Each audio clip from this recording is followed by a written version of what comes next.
DCC president A തങ്കപ്പനെ Palakkad സ്ഥാനാർത്ഥിയാക്കണമെന്ന് ജില്ലാ കോൺഗ്രസ് നേതൃയോഗം. DCC president A തങ്കപ്പനെ Palakkad മണ്ഡലത്തിൽ നിന്നുള്ള നിയമസഭാ സ്ഥാനാർത്ഥിയാക്കണമെന്ന് ജില്ലാ കോൺഗ്രസ് നേതൃയോഗം ആവശ്യപ്പെട്ടു. ഇന്ന് പാലക്കാട് എത്തിയ കോൺഗ്രസ് നേതാവ് ദീപാദാസ് മുൻഷിയോടാണ് ആവശ്യമുന്നയിച്ചത്. ഉപതെരഞ്ഞെടുപ്പിൽ കെ മുരളീധരനെയാണ് ജില്ലാ കോൺഗ്രസ് നേതൃത്വം നിർദ്ദേശിച്ചതെങ്കിലും ഷാഫി പറമ്പിൽ ഇടപെട്ട് രാഹുൽ മാങ്കൂട്ടത്തിന് നൽകുകയായിരുന്നു. പാലക്കാട് ജില്ലക്കാരൻ തന്നെ പാലക്കാട് മത്സരിക്കണമെന്നാണ് ഇന്നുയർന്ന ആവശ്യം.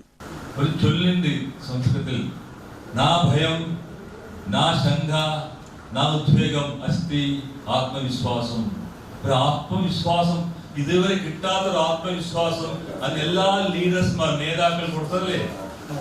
ആ ആത്മവിശ്വാസത്തിന് അത് താഴ്ത്തട്ട് വരണ്ടേ. അപ്പൊ ഇതിന്റെ 50% ആളുകൾ ഇല്ല. പട്ടാമ്പി സീറ്റ് ലീഗിന് വിട്ടുകൊടുക്കാനാവില്ലെന്നും കോൺഗ്രസ് യോഗം അഭിപ്രായപ്പെട്ടു. ജില്ലാ കോൺഗ്രസ് നേതൃയോഗം AICC general secretary Deepa Das Munshi ഉദ്ഘാടനം ചെയ്തു. തീവ്ര വോട്ടർ പട്ടിക പരിശോധന തെരഞ്ഞെടുപ്പ് അട്ടിമറിക്കാനുള്ള ശ്രമമാണെന്ന് അവർ പറഞ്ഞു.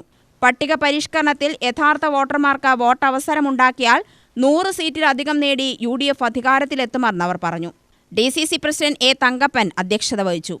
AICC secretary PV Mohan, KPCC vice president Sajeendran, സെക്രട്ടറിമാരായ ബാബുരാജ്, C ചന്ദ്രൻ, KA തുളസി, CV ബാലചന്ദ്രൻ, VS വിജയരാഘവൻ, ബാലഗോപാൽ എന്നിവർ സംസാരിച്ചു. UTV news, Palakkad.